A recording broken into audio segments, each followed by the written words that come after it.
Welcome into a brand new episode of Things I Think I Know on the OBR streaming network. My name is Brad Ward. With me tonight, Leroy B, or at Casey _ Kinnamon. Love the nickname, Leroy Bickerstaff.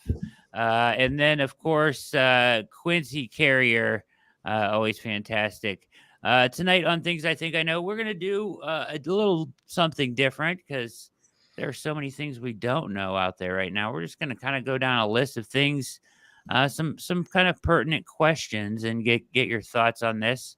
Go quickly around the horn here. So let's start with tight end. Okay. Pete was right all along. That they had no plan other than Njoku for tight end. And here we are without Njoku. So what is the plan at tight end, as he has described, just going to be Jordan Akins, a bunch of wide receivers and tackles? Or will they bring up one of these guys? Well, they'll probably bring up one of them no matter what. But will they actually play one of these guys? Swaim, Jeff Swaim, Whiteheart or Whitebeard, whatever his name is, and then the other guy, Cameron Latu. So, Quincy, what do you think they're going to do at tight end without David Njoku? I mean, they're probably going to do same thing, but like less volume than what they did with David out there. They feel comfortable running that stuff with Jordan. Jordan Akins was like, he wasn't a big free agent signing, but he wasn't a nothing free agent signing when he got brought here, right? He was supposed to be really useful. We thought he could be somebody who could get 300, 400 yards out of him. So I think they still see him as somebody who can execute that part of the game plan. And you're probably going to activate somebody off the practice squad just because there is some stuff that David does as a blocker that you're not going to ask Jordan Akins to replicate. But we're really talking about like maybe 8 to 10 snaps. I think the Browns are going to have to go and kind of spread it out anyways. Like if you look at how you want to attack the Jaguars, you want to throw the ball at them. You want to test that secondary, especially that they're missing a starter. So you're going to see, probably Cedric Tillman, right? You're going to have to dig deeper into that wide receiver room in order to get some stuff done here. And also the Browns are supposed to pride themselves in their wide receiver blocking. It's a big part of the Stefanski offense. So I think that's going to supplement a lot of what they do at tight end. It's kind of like how they supplement linebacker, right? If a linebacker goes down, it really means they just use another safety they have laying around more often. So that's kind of how they do it with tight end, where they supplement with, maybe some running back in there. You'll probably see some more Dante Foreman in there. Maybe they'll break out 22 once or twice here in the game where they'll put the two running backs back there since they aren't really too concerned about making sure that David's out there for a tight end formation. Or maybe it's a 21 formation to go out there with like one tight end, two running backs in the backfield, and that's be like their max protector look every once in a while. But yeah, I don't expect that to be what dominates the discourse about this game. David's a great player, but you should also be able to be normal on offense without David Njoku. Yeah. To your point, Akins, as Casey was just saying to me off air, was a willing blocker, whether he's a good one or not yet. He has become. Sometimes you just got to be willing. Yeah. Sometimes you just got to be willing to try. But yeah. Yeah. And he 3 for 27 last week. He probably should have had more. With Watson in Houston, he got 90 balls for over 1,000 yards and 3 touchdowns in 3 years. So he was very productive with Watson in Houston as a pass catcher. Casey, what do you think? Now, is that part going to come up as a question? What? The other part of that equation with what he did with Watson in Houston. Ooh. Yes. Is that? Yeah, we got to talk about it. Sort of. Right. So I think the first thing that pops off is all these players going into reserve. David Njoku was not among them. Yes. So this is a temporary problem, right? They don't expect him to be out for 4 weeks. I don't think he's probably here this week, probably next. I mean, the high ankle sprain, given what he does, I probably want to sideline him for probably 2 games. So the call-ups, in my opinion, are matchup dependent. You need a blocking tight end, Cameron Latu. If you need to try to keep it more 50-50 and run 11 personnel, probably Swaim. Akins is a receiving tight end. They'll ask him to block minimal. They're not going to put him in spots where they have to have him, as a key component to the blocking game. You're playing some really heavy edge rushing teams. You got Walker, you got Hines Allen next week, you got Burns and Thibodeau. Probably try to keep him out of those situations as much as possible. I wouldn't rule out, if they get healthier in the tackle situation, is rolling 3 tackles out there. I think, you could do some things with, if they've used Hudson in the past as a jumbo guy, it could be that extra blocker. More jumbo sets just in general, with maybe putting obviously, like Quincy talked about it, the 2 running backs. For the love of God, get Deonta Foreman on the field, but I think he's someone that could give you a supplemental role as someone who could provide some extra protection when need be. But Quincy's right. You throw at the Jacksonville Jaguars. They are suspect at corner. So this might be a week to spread them out and try to minimize the impact of your tight end anyway. Yeah, I think that even like Cedric Tillman, you can bring him in and use him to chip at times, if you need to, kind of from the narrow slot kind of alignment there. So, I think that they will have answers to this. As I think Quincy's right, it's not the main discourse here as far as their offense goes. But, I think it'll be Swaim personally, just because I think you do want to be able to put them in some kind of run pass conflict by putting somebody on the field where it's not always given away naturally. But I guess we'll find that out. He has been here very short periods of time. So it's an interesting situation, but I do think, kind of adding on. So the question, and I don't know if this is the question that you were asking about Quincy, but this was the question I was going to ask about the offense here. And this is kind of one that I'm kind of looking at more here after week 1, and it may lead you to kind of the question that you were going to ask. Guys, would the Browns have been better off just sticking with what Stefanski does offensively? I don't think the problem is what they're doing offensively. I don't think that's the issue. Let me finish the question. Oh, my bad. No, you're good. You're good. I want you to expound upon that. But would they have been better off just doing what they did for Baker, Jacoby, and Flacco to make them serviceable? Because at this point, I don't know if DeShaun is better than that. And could they just make him serviceable by running what they did for those guys instead of kind of changing what they've done offensively to open this thing up for Watson a little bit? That, I think, is an interesting question. Go ahead, Quincy. I don't think the issue with Watson, yes, there's some things around it. It is a new offense. The offensive line let him get hit 17 times. I get that part of it. But when I watched DeShaun Watson and I know what he was capable of, not even going back to 2020, just looking at the 2023 tape, and I look at this tape, I see a player who looks distracted. Like, that's just what it is. He has his mind on other things. And look, sometimes it's tough to focus on what you got to focus on. But I also think if that's the case, got to realize it, right? Like, is he capable of running this offense physically? If this were like, we could just isolate all these elements, I think physically he's capable of running this offense. I think this offense, if he were physically, if he were locked in all the way, he would be able to run it well. I think the issue with DeShaun Watson is that I look at him and I I see someone who's distracted. He's got too much going on right now, right? And he can't compartmentalize and focus on the football enough to be able to put out a good product. Like some of the stuff that he's not seeing, it makes no sense. He can't see it. Like it's easy to make the worst assumption of DeShaun Watson right now because the play has been bad and think to yourself, oh, he's just not a good processor. He can't see it. Oh, he has no arm strength. He can't throw it.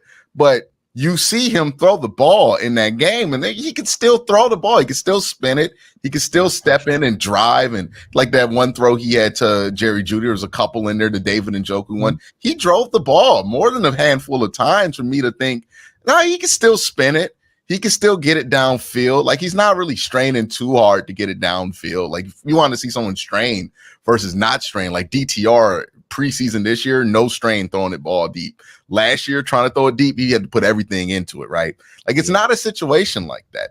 I don't think this has a lot to do about what's around Deshaun Watson. I think this has everything to do with Deshaun Watson himself. And I don't think he has forgotten how to play football. But if you go out there and you're half focused on what you're supposed to do, or you're not able to lock in at the level that you need to focus on to play football, it's going to look like this. Remember the last time we had a quarterback this distracted and you could just see it? It was Baker Mayfield in 2021.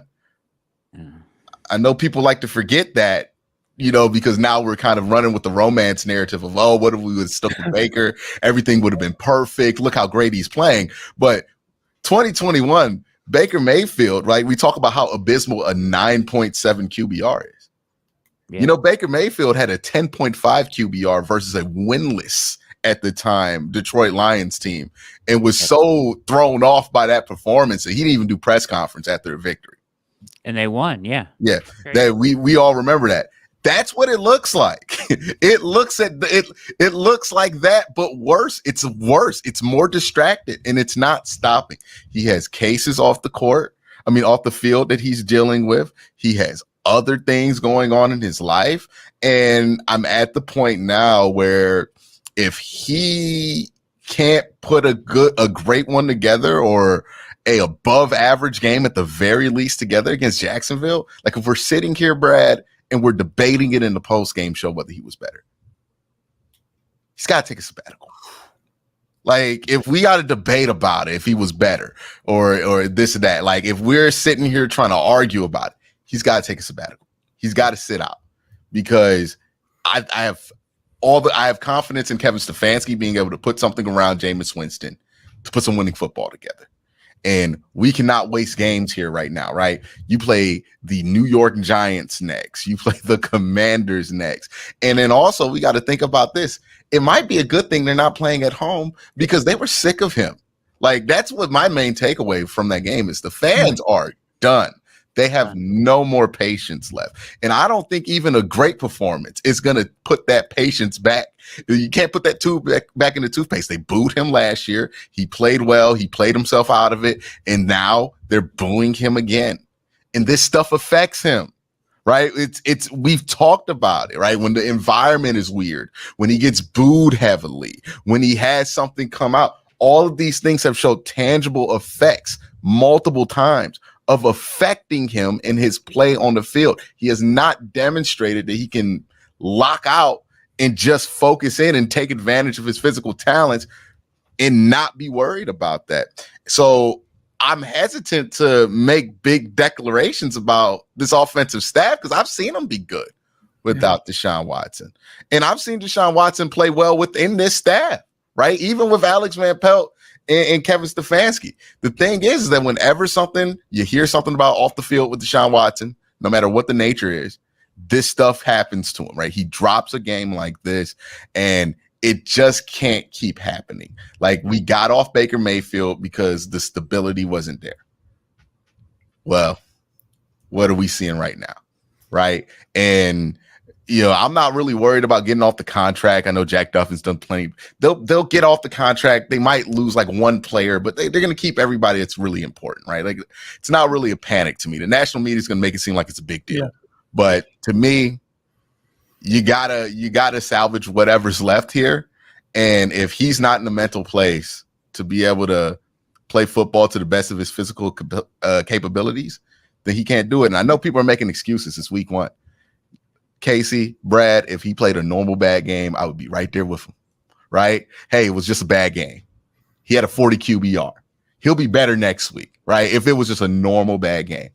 But a 9, I mean, that's got to be the worst performance QBR has recorded in a Cleveland Browns uniform since 2018. I mean, the only thing I think of doesn't lie. It was that bad. He was bad at stuff he's not usually bad at. And that's what concerns me.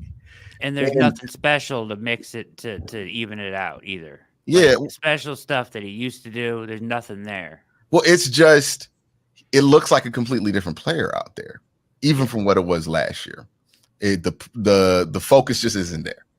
And it's one thing if he looked a little bit slower, if his arm strength wasn't there. Like, I can deal with the quarterback that's fully locked in mentally, but kind of has lost some skills. And you can call around that. You can't call around this because this is unpredictable. One week he might have a good week, he plays well.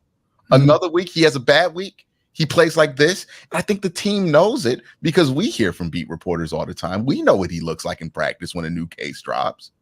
Yeah, we've all heard those reports. We all have talked to them and say, hey, every time something new happens, he looks terrible. They know it too. And that looked like a team that knew DeShaun wasn't going to play well because they seen what it was in practice, because they saw the news drop. And another thing, Brad, that was interesting to me that nobody really talked about this. And I'm sorry if I brought down the mood here. No, you're good. I'll bring up the vibes when I start talking about what plan B is for this team. But another thing that popped up, Brad, that I thought was very interesting that I don't think a lot of people talked about. Kevin asked him if he wanted to go home. Like, I didn't remember that? Yeah, remember DeShaun alluded to that. Hey, Kevin asked me if I wanted to go home to handle all the stuff that he was dealing with the deaths. Yeah. Oh yeah. Yeah. Yep. Mm-hmm. I mean, and he said he wanted to be with his guys. He wanted to play. I didn't even think about that, but man, you're right. The implications of that to me are obvious. That like they were like, "Hey, man, open that door. You want to take a break?" And they asked similar lines of questions with Baker when they're like, "Hey, man, yep, you want to sit this one out?" Yeah. And Baker learned the hard way. He should have probably sat it out. Yeah. Right. But if you play like this, and I was the same way with Baker, Casey, you remember it. I was the same way with Baker. If you go out there and you put this on tape, this is who you are. Yep. I can't make an excuse for it. I can't say, oh, no, you're injured. I can't say, oh, he's going through stuff. You're playing football right now. You're choosing to play. And if you're playing at that level, you're making the team worse. It's bad leadership at the very best, and it's horrible decision-making at the very worst. Yeah, man. Really well said. That I didn't think about it like that when he said that about the deaths, but man, you really think now that we think about it, now that case is out there, now that, man, it looks in a different light. Like maybe they were just opening the door, maybe hoping he would take it. Right. Yeah. Or they just noticed what he looked like and just recognized that was a dude who wasn't ready to focus and play a football game. And that would affect their play calling as well. Yeah. Know that he can't handle all of that. That is just Yeah, because I'm hearing all this stuff about the play calling. It was weird, and it was. But people are putting on an injury. We saw them throw the ball downfield so much during training camp. Yeah, for like 13 straight practices. They're like, none of this makes sense in the framework that people want to give me it. And because they want to give me this framework that allows for it not to be a bigger problem. But I mean, look, I've been patient on DeShaun Watson more than anybody, or at least as fair as you could be about this with DeShaun Watson. And that right there, once I see that, once you drop that game, you have very few chances to recover. Like, I'm honestly at the points where it's like, it feels like we're just buying more time. Even if he plays well, it's just buying more time before what's inevitable. Because it feels inevitable. Like, does it feel like there's a real reality where he bounces back from this and leads this team to the Super Bowl right now? I did not anticipate him playing that bad, and him playing that bad, that just changes everything to me. Like a 9 QBR, that changes. I can't just go, it's a bad game there. I gotta, unless it's the most miraculous bounce from week 1 to week 2 that we've ever seen in NFL history. But usually once you put that single digit QBR out, it kind of is what it is there, right? Like, I don't know if Cam Newton didn't win the MVP and drop a single digit QBR in that season, right? Like, it just is what it is. And I think there are ways the Browns can bounce back from it. We'll get to that later. But I think I'd rather be early than late on this whole thing. Yeah. And I'm going to give it to you, Case, but, we just kind of talked about this inability to compartmentalize. And, we're talking about it's gotten worse, right? Like, what's going on around him has gotten worse since he played. How is he going to focus this week, right? And prepare this week if that's the result we saw? What do you got, Case? Well, everything Quincy just said, it became crystal clear to me why he plays better after he gets injured during games, because it forces him. It's just blinders. Yeah, he can't even think about the outside stuff, and he seems to operate better that way. He definitely has an issue letting the outside stuff in. He can say he doesn't check social media. He's well aware of everything that's happening around him, and I don't know how you move forward. I don't know how you expect him to play better this week, obviously the death of the family member that's hanging over him. He plays the way he plays. Then this stuff comes out this week, like that noise, that pressure, everything that's going to be in his head. I don't. How do you handle him as a play caller? That's kind of what I'm worried about. Yeah, I would love to feel what Kevin's energy is going into, like, on this last press conference. I think they have one more Friday. Yeah. I would love to see what his energy is like, right? Like, you'll tell everything about how this week went, because either it's going to make him or break him, right? So either this pressure is going to break him and we're just going to see something similar to what we saw last week, or it's going to make him, and then this is just so much that he has no choice but to lock in, right? We'll see what happens there, but you'll know by how Kevin comes out here, because the plan should be to throw the ball at Jacksonville. And if they're doing the ultra conservative thing, I mean, we kind of did this with Baker Mayfield. We knew if he was healthy or not, because how the game plan looked. Then you play Case Keenum, we're throwing the ball downfield more with Case Keenum than we are with Baker Mayfield, right? And it's like, oh, it's obvious that something's going on there, right? So that's going to be the thing. I mean, he's going to play this week. He starts this week. If he plays well, it'll buy him some time. But yeah, I have a hard time convincing myself that we're doing anything but buying time here with DeShaun Watson more than anything. I think that's the most important thing you said right there is, like, does it feel inevitable? Yes, it does. And if they are treading water, if that's what they're doing here in this scenario, is treading water, then I would feel better if they're running the old offense, because we know they could get that just a normal base level. Like, was he playing well? No. Were you winning? You were winning with that. But I don't think he can. Go ahead. My bad. But I don't think he can do that. That's the thing. Like, I don't think he's going to be able to run anything that you run in there. Like, I don't think this is a matter of if he can run it physically. I just think this is a matter of, like, it don't matter what plays you throw out there. Yeah. He's not locked in like he was in Houston or even last year. Like, I really wonder if he did not want to leave the field because he's aware of that. And it would be like instantaneous when we saw Jameis in there, and Jameis, like, quick fire, makes a decision, hits a dig on cover 3. And it's like, oh, because that was there the whole time. Yeah, it's along those lines to me. So I don't think there's really, unless he locks in, I don't think there's a schematic fix around it. I guess is my point. But my bad, Casey. Well, the whole offense is predicated on him reacting to things. And when he's gun shy, he's not reacting to the things, not seeing the field, not seeing wide open guys. His eyes constantly come down because he's worried about the pass rush coming towards him. You're not getting anything done. At least in the other offense, you could paint by numbers. Mm-hmm. And then I don't, because if we're just treading water here, and I don't know what you're not going to really be able to open it up. And that was the whole point of switching out every offensive coach you had.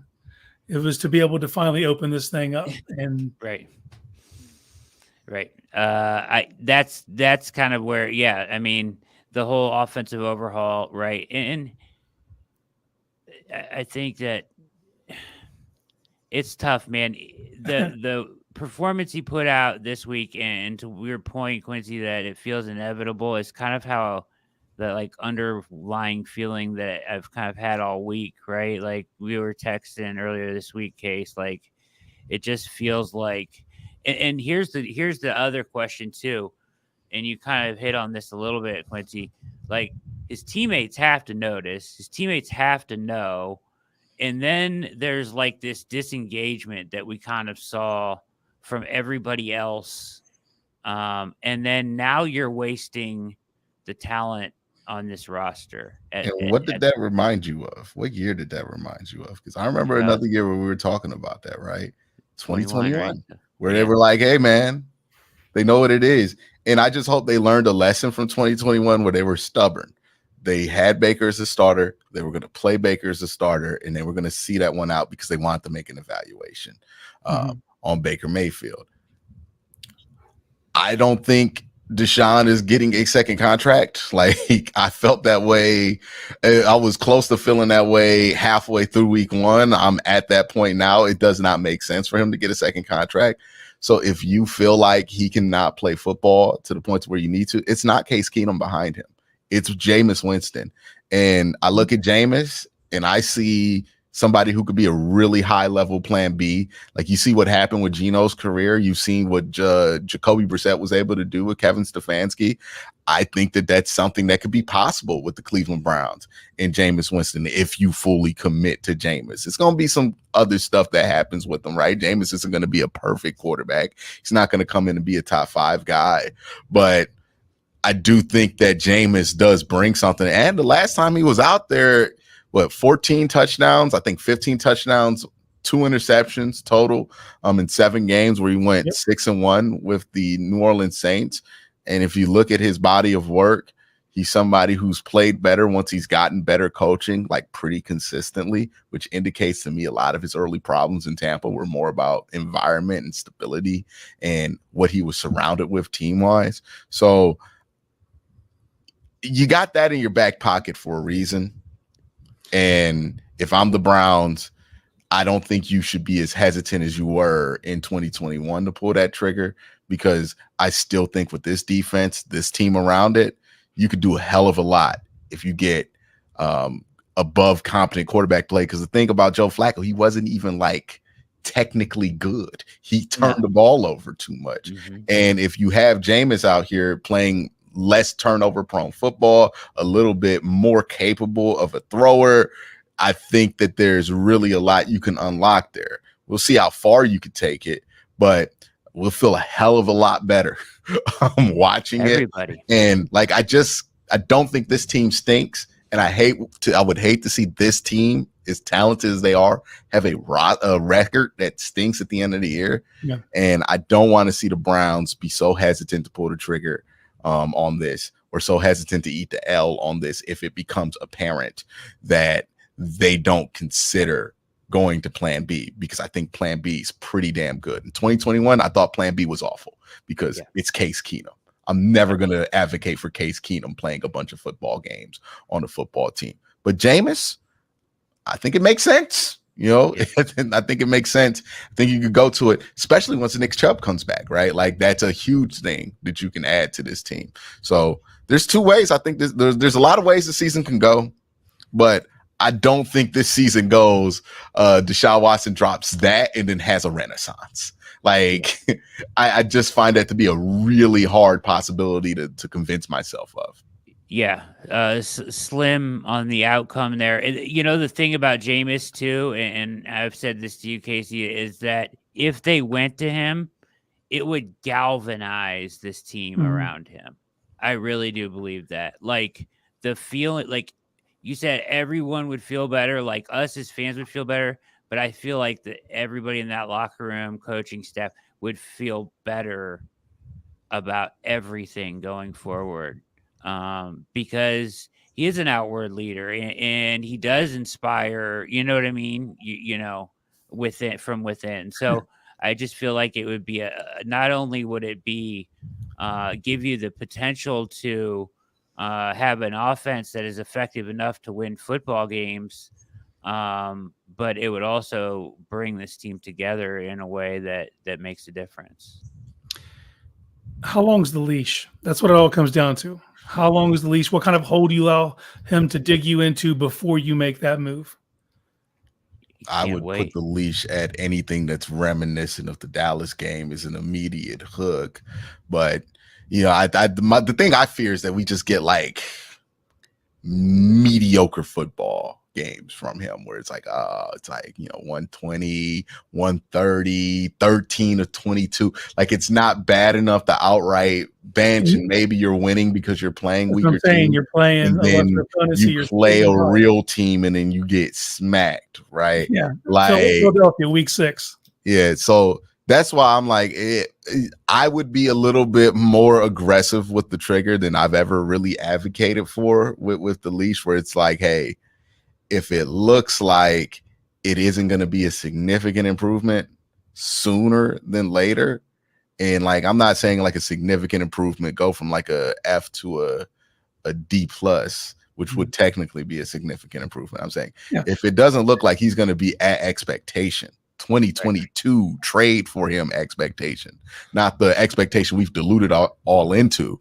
like real expectation for DeShaun Watson. If he doesn't look like it's coming close to getting to that, you got to evaluate if that's the best option at quarterback, because I think a lot of it would be just hanging on the pride, like hoping that you can squeeze a season out so you can convince yourself, well, we won 10 games with him, so he wasn't that bad. But I mean, again, not a situation like 2021 where I'm convinced that the other quarterback is significantly worse no matter what injury Baker's going through. Yeah. This is a situation where it's like, hey, I think you can get more out of Jameis than what you can get out of DeShaun currently if this is the level of play he's going to get to. It's important to remember it is one game, but nothing about this week makes you feel confident that there's going to be this huge bounce. Like we've been through the weeks where DeShaun's dropped the clunker and then like you can feel, oh no, it might be better this week, right? Remember the Pittsburgh to the Titans game where it's like, oh no, you can kind of feel it, right? This week don't feel like that at all. Not at all. And that's what I'm concerned about. It's very doom and gloom. And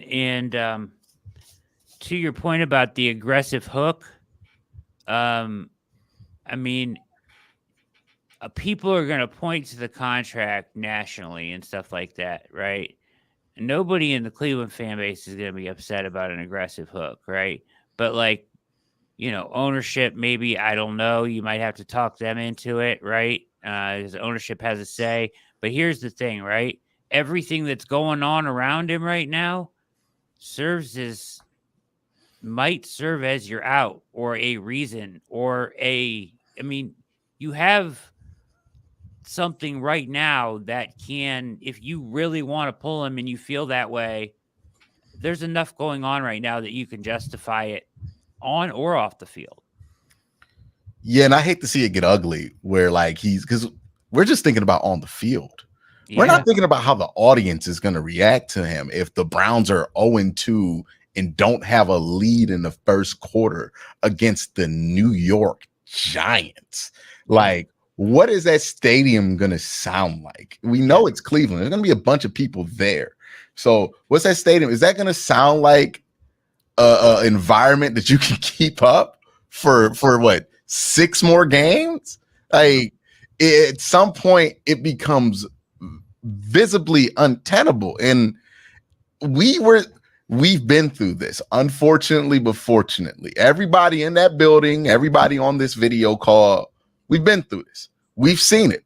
None of this is new. The stadium booing the quarterback, not new. The quarterback dropping a horrible QBR game, not new. We've been through this, right? The wanting to hope that the quarterback works out because you invested a lot in him.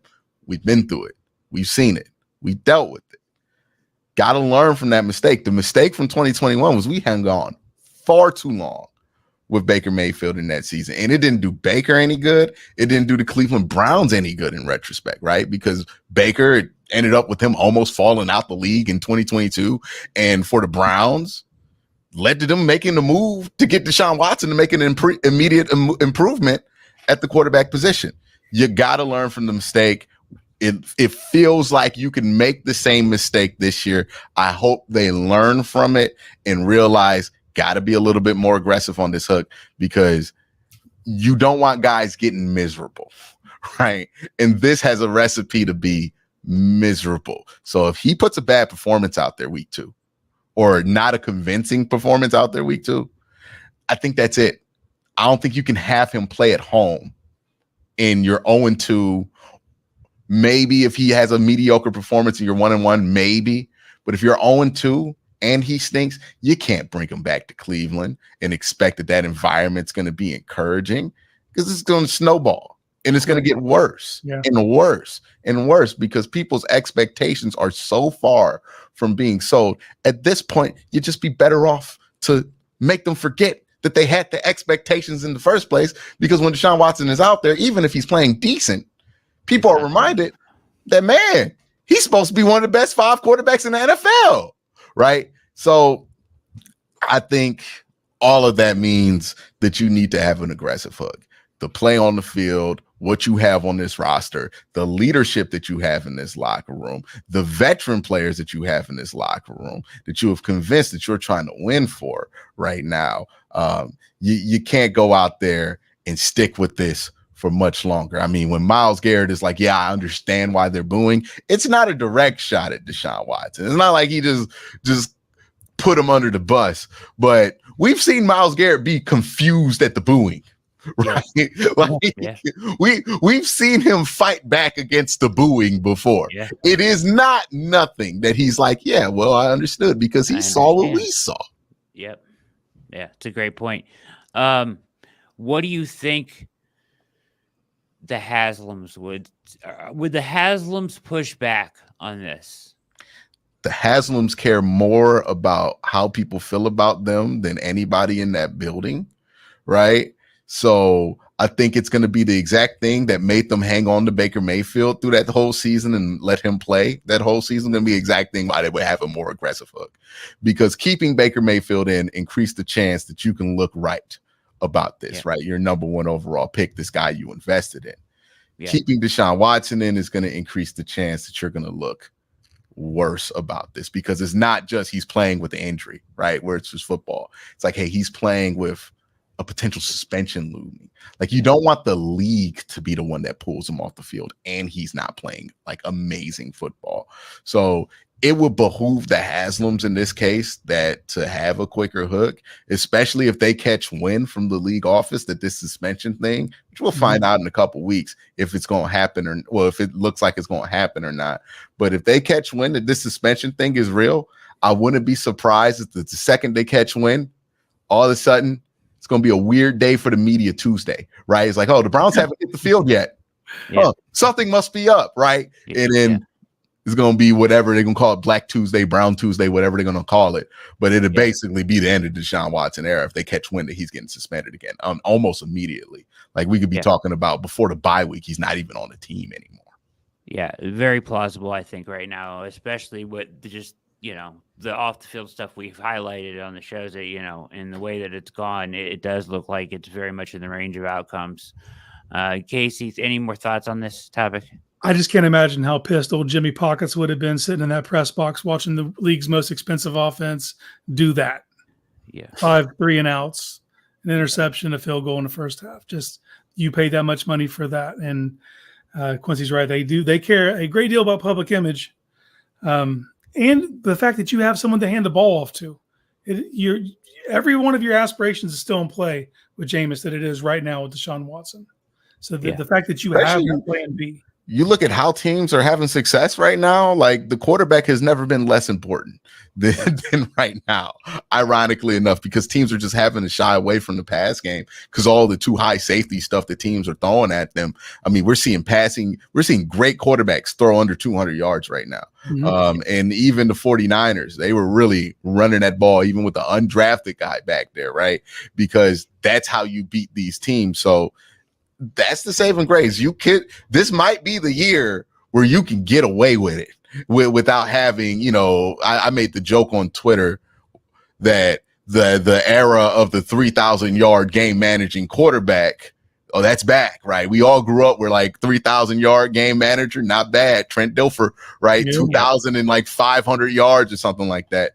It might be that era again where you can get away with a 3,000-yard passer at quarterback. And it's not like Jameis is conservative when it comes to throwing the ball downfield. He's most certainly going to give guys a chance to make a play on there, which might be the style that can work, right? You run the ball with Chubb, you throw it downfield, you make a couple plays here and there. It worked with Jacoby Brissett and Nick Chubb a couple of years ago. So I don't think that that's going to be something that's out the realm of possibilities. And I would hope it's on Kevin Stefanski's mind, because I don't want them to come to this realization and there's like 6 games left in the season. Like, I really just hope that the Browns are being realistic about this and not living in Watson world with this.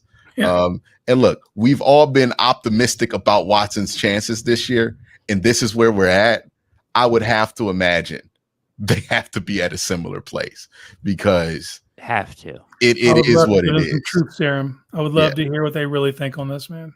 Yeah, a fly on the wall for those conversations between Andrew Berry and Kevin Stefanski after week 1. Time is a flat circle has been tweeted in a group text. Yes, guaranteed. Guaranteed. Guaranteed. Listen, that was kind of, I think, what everybody needed to hear. I've been kind of thinking along the same lines, but wasn't ever really able the past few days to put it into words the way that you just did, Quincy, about this situation. But I think that's very accurate. Casey? Jameis Winston's never had a season where he started more than 14 games and not thrown for 4,000 yards. He's been productive every time he's had the ball. I would like their chances, and you could meld more of what Stefanski's traditionally done with what they want to do with his skill set. He has no problem turning his back to a defense, and Watson's allergic to it. You know what I mean? So I think you could find a easier meld of the two systems, because when I'm watching the offense, it's like they can't figure out what they want to do really, because they don't have the guy that can execute it. And I think Stefanski would have a much better feel for a player like Jameis, just given what he's excelled at his entire career. Yeah, I think he would have a good feel for Jameis. I think also Jameis would have a good feel for what he's going to be asked to do, because Jameis has kind of been around the block now for a little bit, right? A lot of offenses. So he's seen a lot of offenses. He's been in Bruce Arians. He's been in Dirk Cotter's offense. He's been in the Sean Payton offense, right? Not really a West Coast guy, but you got Ken Dorsey still, so you're not going to go to a true West Coast. This is somebody who can run what you want him to run, and him and Ken Dorsey can really collaborate and put something together, while Kevin has input as well on that. And I think it could end up being something that can work out well. And, who knows? Maybe this is the week we finally get it. The big Jerome Ford game, right? The Jerome Ford game has, like, if Jerome Ford bails out Deshaun Watson this week, I don't know. I might be a happy camper still. There you go. The key to all of this, though, as you said, is they cannot in that building continue to lie to themselves about the situation, right? Like, that there's a way out. Like, they have to get to the point where we are now, or, that they feel after what they see this week or whenever, right?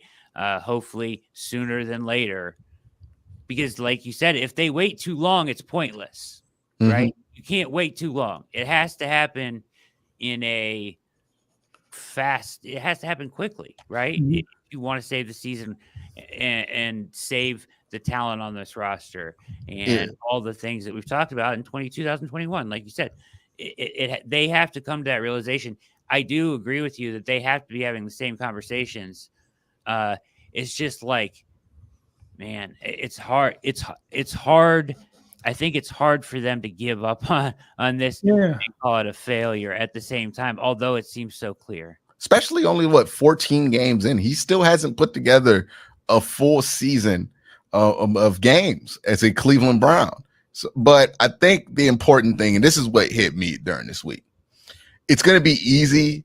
And I think what I would be concerned about is if the coaching staff and everybody in the front office was just kind of stuck in the gloom of it, right? Oh, no, it's not working. It stinks, right? And sometimes you can get stuck in that so long that you do nothing, right? Yeah. Because it's like, oh, it stinks. What I'm going to do about it? He's the quarterback, this and that. But the reason I've come to Jameis this fast isn't because I'm like trying to spiral or anything. It's out of a place of optimism because I'm like, no, this team's still good. Like, I'm not going in there thinking this team's out to get beat down and just spread them for the Jacksonville Jaguars. This is still a very good football team. You have some very talented players on both sides. This is a team that was able to get 11-6 last year with a bunch of quarterbacks you would imagine could play worse football than Jameis Winston or DeShaun Watson, even though DeShaun's certainly pushing the envelope there, right? Yeah. I don't even think P.J. Walker put together a single-digit QBR last year. No. So it is what it is there. But you got to get back to a place of optimism where you're like, hey, no, we can win this season. It's just going to require us making some bold moves. Hey, the good coaches, the good teams, they make those moves. Alabama benches Jalen Hurts for Tua Tagovailoa, a freshman, right? Yep. That's a crazy move. Yeah, but you do it because you think, game, right? Yeah, in the championship game at the last possible moment, but it makes you better. And you got to make those kind of moves because it's not about being down in the dumps. And I know the tone of this show hasn't been the most overwhelmingly positive because we got to talk about what Deshaun's doing. And the truth is, it's not good football.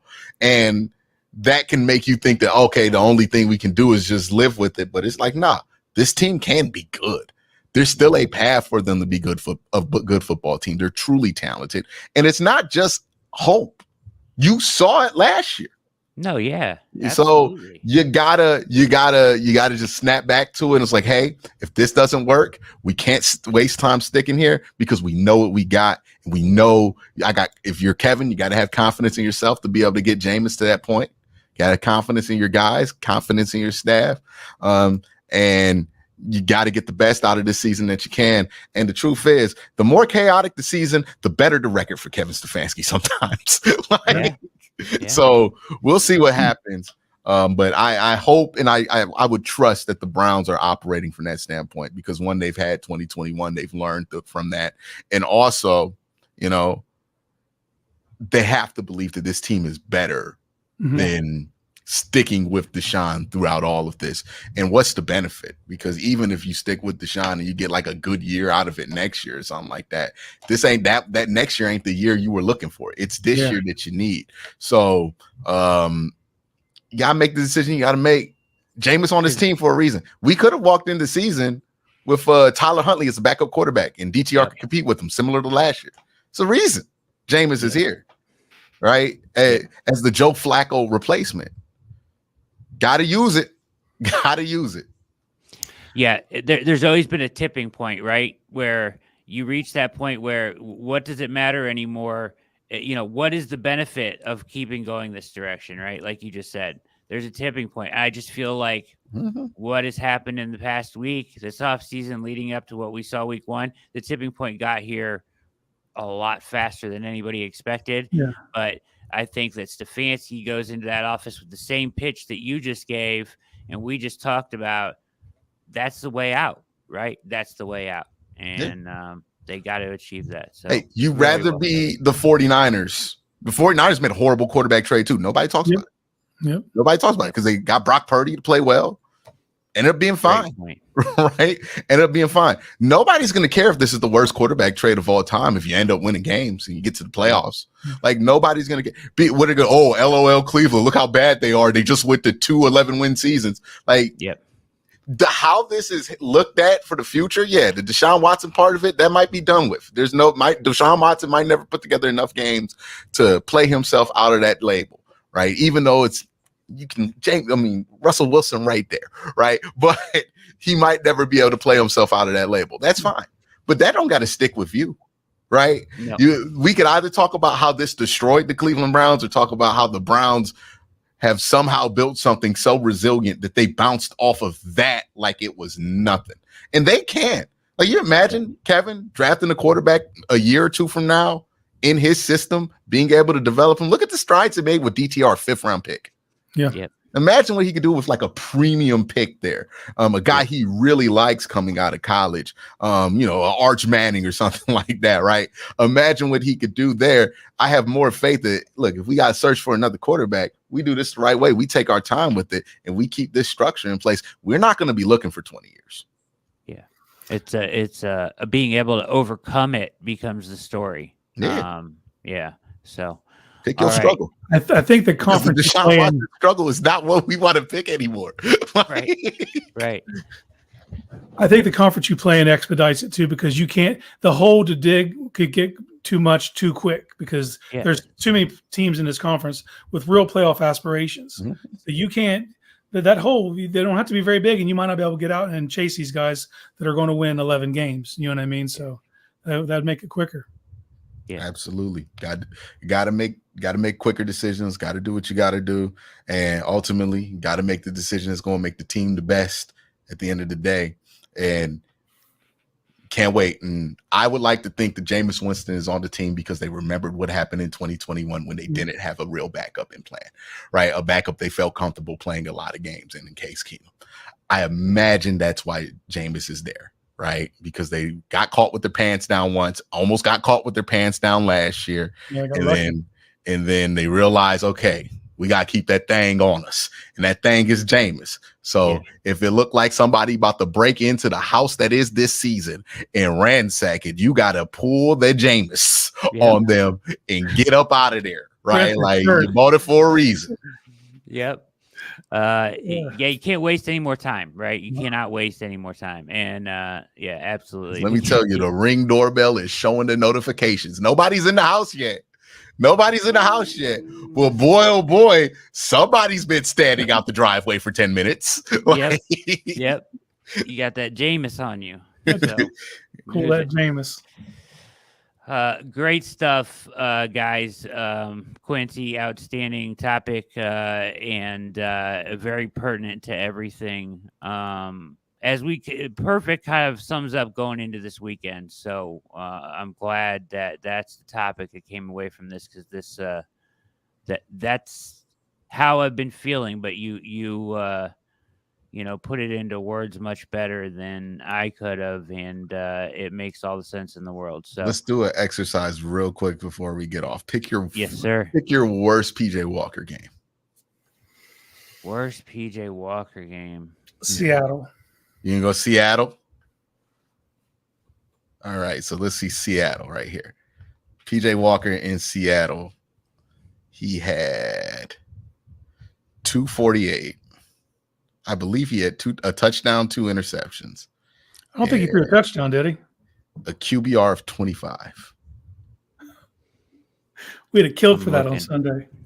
That's almost 3 times better than what DeShaun did. I looked up the QBR for DTR in Baltimore week 4. 20. No. DTR week 4 would have been 100% improvement on what we saw on Sunday. That's shocking. And there's no world where DeShaun Watson, former 3-time Pro Bowler, under 30 years old, can perform that way. Like, there's just no shot that could be acceptable. And that is my main point with it. Like, I know there's a lot of, we're used to, hey, let's give it time here with the quarterback. But that's where I have to kind of draw the line here, is like, hey, this is a 3-time Pro Bowler that we're expecting to play at a high level, and he dropped that. Something's telling me, for whatever reason, this man is not capable of playing football the way he likes to right now. And you got to evaluate whether that was just a week thing or long-term thing. Because if you feel like it might last more than 3 weeks, gotta make the move. Can't waste the time with it. Yeah. I think you'll know right away when it happens, right? So he was 15 of 32 against Indy. No touchdowns, 1 pick. It is, no touchdowns, 2 picks against San Francisco in that win. 18 of 34, 15-31 against Seattle. All those probably much better ratings. I mean, they're going to hover around the 20. All right. Like, that's probably what you were getting out of him. But 45, 51, 59.6. Yeah. So we are a far cry away from the Watson he was for most of last season. Yeah. And that's why I'm like, all right, I've learned my lesson from hanging on to the Baker Mayfield thing till Christmas in 2021. Right. I think it took 5 interceptions and a half for us to be like, okay. Right? Like, it ain't happening this year. 3 different facial hair arrangements. Yeah, right. We were waiting for all it. And again, it was the chaos, right? He was constantly like arguing with people in the media, beefing on social media, clearly just not right where he needed to be right, because he knew he was trying to overcompensate, and there was a lot of pressure on him and whatever it was. And I'm glad Baker Mayfield has figured it out, and he looks like he's going to be a real pro there in Tampa Bay. It's week 1, but it looked good so far. Yeah. But everything I'm you not just said about to go through a whole season to the noise that Watson's dealing with. Yeah, it ain't got on that. Like, all that is Mayfield was just dealing with people thinking he was a jerk. Yeah, that ain't got nothing on what they think about DeShaun. No, like, remember him with Grossi? Jesus Christ, Tony! Jesus Christ! Remember, people just thought he might be a little bit of an asshole. DeShaun is a different case. It's a different case, man. It's completely different. Baker's playing like Warzone. This ain't the same thing. Yeah. So, Great job, Quincy. Great job, Casey. Things I think I know on the OBR streaming network. Perfectly done tonight. Well laid out, Quincy, and very pertinent to what we're going to watch this weekend. So keep it locked at the OBR for everything we're doing. Make sure you watch Quincy Carrier live on Monday nights and follow his channel for all of his content. My man, Leroy B up there, Leroy Bickerstaff at Casey_Kinnamon. Follow him on Twitter. And keep it locked. We're going to get out of here. You guys have any parting words before we go?